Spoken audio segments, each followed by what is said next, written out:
భగవద్బంధువులందరకు హృదయపూర్వక నమస్కారాలు. ఓం నమో భగవతే వాసుదేవాయ. ఓం శ్రీకృష్ణ పరబ్రహ్మణే నమః. ఓం నమో భగవతే వాసుదేవాయ. వచనంలో భగవద్గీత కార్యక్రమంలో భాగంగా ఈ రోజు మీరు వినబోయేటువంటి అధ్యాయం సాంఖ్యయోగము అన్ని శ్లోకాల యొక్క వచనాన్ని ఈ భాగంలో విందాం. కరుణార్థ హృదయుడైన అర్జునుడి కళ్ళలో నీళ్లు తిరిగాయి. దుఃఖిస్తున్న అర్జునుడిని చూసి శ్రీకృష్ణ భగవానుడు మొదటిసారి అర్జునుడితో ఇలా అన్నాడు: సంక్లిష్టమైన సమయంలో ఈ మనోవ్యత నీకు ఎలా దాపురించింది? ఇది ఆర్యులకు రాకూడనిది. అధైర్యపడి పౌరుషహీనుడిగా అంటే నపుంసకునిగా మాట్లాడకు. నీచమైన హృదయ దౌర్బల్యాన్ని విడిచిపెట్టి యుద్ధం చెయ్యి. అప్పుడు అర్జునుడు: ఓ మధుసూదన, మహానుభావులైన భీష్మ ద్రోణులపై బాణాలను ఎలా ప్రయోగించను? ఎలా ఎదిరించేది? వారు నాకు గురువులు. వారిని చంపి ఆ నెత్తుటి కూడు తినడం కన్నా భిక్షమెత్తుకుని జీవించడం శ్రేయస్కరం అని నాకు అనిపిస్తున్నది. ఈ యుద్ధంలో వారు గెలుస్తారో మనము గెలుస్తామో తెలియదు. మనతో పోరాడడానికి కౌరవసేన మన ఎదురుగా ఉంది. వాళ్లను చంపి మేము జీవించడం వ్యర్థం. ధర్మ నిర్ణయం చేసే శక్తిని నా మనస్సు కోల్పోయింది. శోకంతో కుమిలిపోతున్నాను. అందుకే నిన్ను శరణు వేడుతున్నాను. ఏది చేయడం వల్ల నాకు శ్రేయస్సు కలుగుతుందో అది నాకు తెలుపు. నాకు మరో మార్గం లేదు. నన్ను శిష్యుడిగా స్వీకరించు. నేను యుద్ధం చెయ్యలేను అని గోవిందుడితో పలికి ఉభయ సేనల మధ్య దిగులుతో దుఃఖితుడై ఉన్నాడు అర్జునుడు. అప్పుడు శ్రీకృష్ణుడు చిరునవ్వు నవ్వుతూ, అర్జున, నీవు ఏడవకూడని వాళ్ల కోసం ఏడుస్తున్నావు. పైగా పండితుడిగా మాట్లాడుతున్నావు. జ్ఞానులు బ్రతికి ఉన్న వారి గురించి కానీ చనిపోయి ఉన్న వారి గురించి కానీ శోకించరు.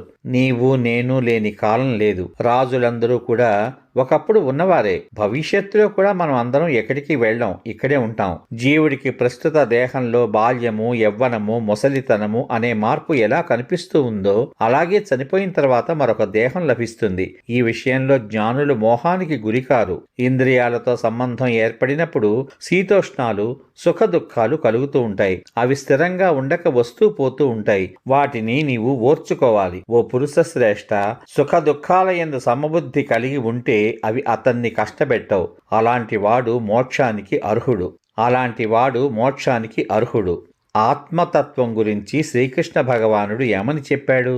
ఈ జగత్తు అంతటా వ్యాపించి ఉన్న ఆత్మ నశించేది కాదు.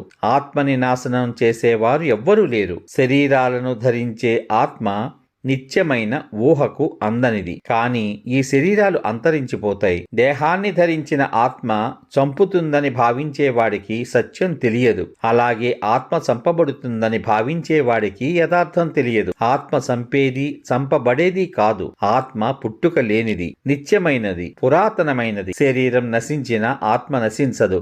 ఆత్మ పుట్టేది, చచ్చేది కాదని, నిరంతరం ఉండేదని తెలుసుకున్నవాడు ఎవరిని అయినా ఎలా చంపిస్తాడు?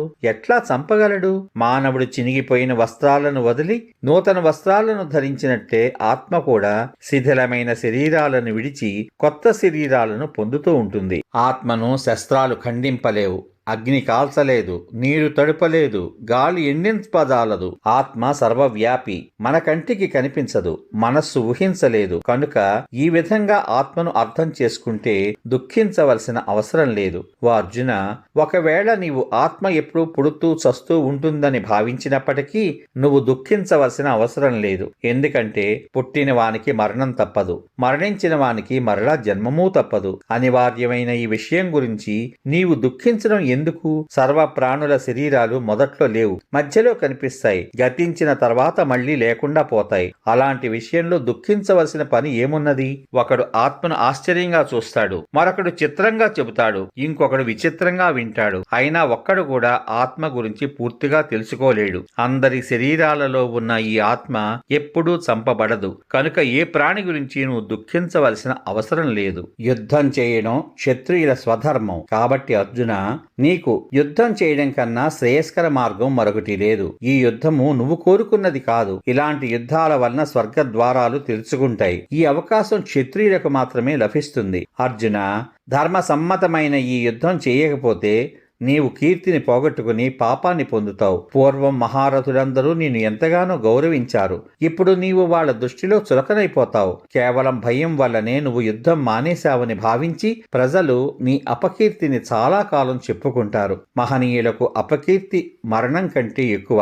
నువ్వంటే గిట్టని వాళ్ళు నీ సామర్థ్యాన్ని నిందిస్తూ అనరాని మాటలు అంటారు. అంతకు మించిన బాధ మరొకటి ఉంటుందా? కౌంతేయ, యుద్ధంలో మరణిస్తే స్వర్గాన్ని పొందుతావు, జయించావా రాజ్యాన్ని అనుభవిస్తావు. అందుకని దృఢ నిశ్చయం కలిగిన వాడవై యుద్ధానికి సిద్ధపడు. సుఖ దుఃఖాలు, లాభ నష్టాలు, జయ అపజయాలను సమానంగా భావించి యుద్ధం చేస్తే నీకు పాపం అంటదు.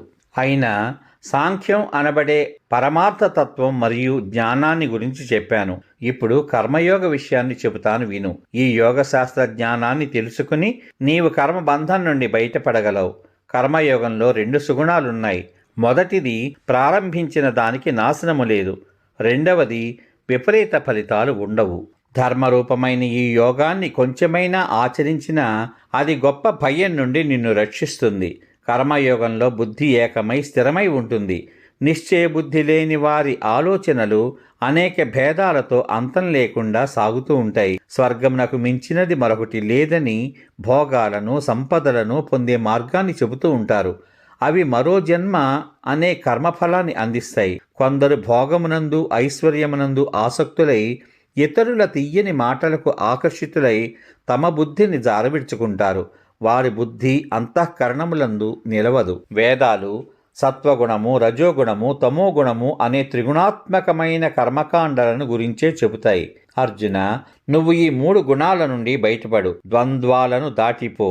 నీ యోగక్షేమములను లెక్క చేయక ఆత్మజ్ఞానివి కమ్ము. అంతటా నీరు నిండి ఉన్న జలాశయాల దగ్గర, బావుల వలన ఎలాంటి ప్రయోజనం ఉంటుందో పరమార్థ జ్ఞానం కలిగిన బ్రహ్మజ్ఞానికి వేదాల వలన అలాంటి ప్రయోజనమే ఉంటుంది.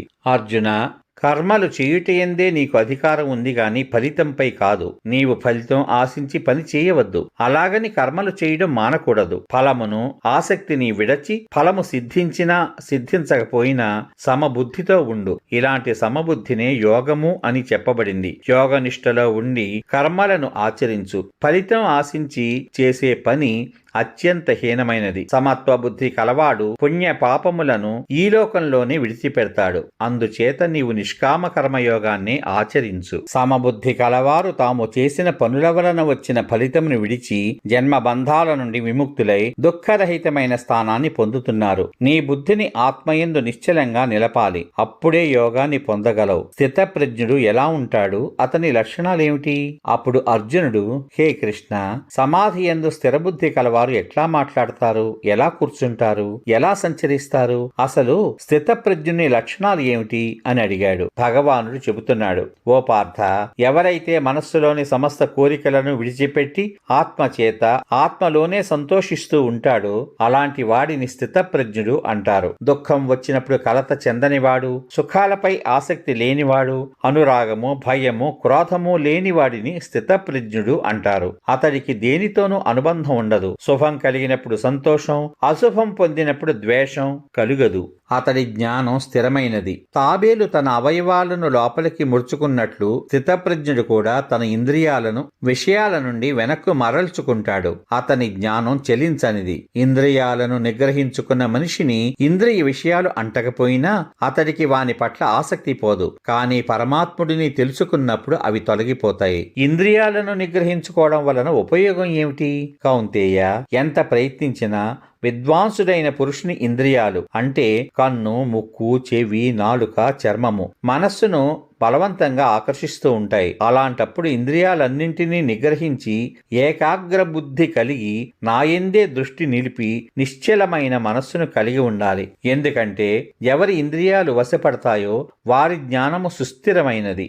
ఇంద్రియ విషయముల గురించి అదే పనిగా ఆలోచిస్తూ ఉంటే వాటి యందు మనిషికి ఆసక్తి ఏర్పడుతుంది. ఆసక్తి వల్ల కోరిక పుడుతుంది. కోరిక వలన క్రోధం జనిస్తుంది. క్రోధం వల్ల మోహం పెరుగుతుంది. మోహం వల్ల స్మృతి నశిస్తుంది. దానివల్ల బుద్ధి నశించి చివరికి మనిషి నాశనమైపోతాడు. రాగద్వేషాల నుండి విడివడి మనస్సును స్వాధీనపరచుకుని తనకు వశమైన ఇంద్రియముల చేత సుఖాన్ని అనుభవిస్తూ ఉండేవాడు ప్రశాంతంగా ఉండి శాంతిని పొందుతాడు. అలాంటి వానికి సమస్త దుఃఖాలు అంతరిస్తాయి. నిర్మలమైన మనస్సు గలవాని బుద్ధి వెంటనే ప్రశాంతతను పొందుతుంది. ఇంద్రియ నిగ్రహం లేని వానికి బుద్ధి నిలకడగా ఉండదు. సంయమన శక్తి లేని వానికి ఆత్మనిష్ట ఉండదు. ఆత్మభావన లేని వానికి శాంతి మిగలదు. శాంతి లేని వానికి సుఖం ఎలా లభిస్తుంది అనగా లభించదు అని అర్థం. ఎవరి మనస్సు ఇంద్రియ విషయాల వైపు పరుగు పెడుతూ ఉంటుందో అట్టి మనస్సు ఆ మానవుని యొక్క బుద్ధిని హరించి వేస్తుంది. ఎలాగంటే నీటిలో పయనించే నావను గాలి పెడదారి పట్టించినట్లు. కాబట్టి ఎవని ఇంద్రియాలు ఇతర విషయాల నుండి నిగ్రహింపబడునో వాని బుద్ధి సుస్థిరంగా ఉంటుంది. సర్వ ప్రాణులకు ఏది రాత్రియో అప్పుడు యోగి మేల్కొని ఉంటాడు. ఎప్పుడు సర్వప్రాణులు మేల్కొని ఉంటాయో అది పరమార్థ తత్వాన్ని చూస్తున్న మునికి రాత్రి.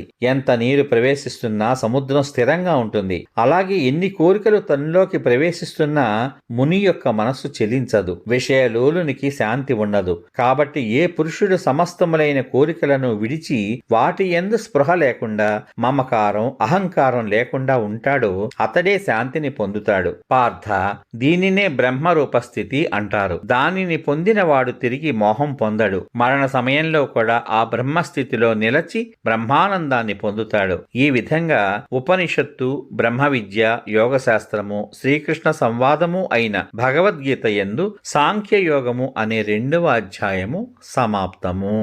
ఇంతవరకు మీరు వచనంలో భగవద్గీత అనే కార్యక్రమంలో భాగంగా ఈ రోజు భగవద్గీతలోని 2వ అధ్యాయం సాంఖ్యయోగము యొక్క వచన భావాన్ని తెలుసుకున్నారు. రేపటి భాగంలో వచనంలో భగవద్గీత కార్యక్రమంలో భాగంగా 3వ అధ్యాయమైన కర్మయోగంలోని అన్ని శ్లోకాల యొక్క వచన భావాన్ని తెలుసుకుందాం. ఓం నమో భగవతే వాసుదేవాయ. సర్వే జనా సుఖినో భవంతు. ఓం శ్రీకృష్ణ పరబ్రహ్మణే నమః. శుభమస్తు. స్వస్తి.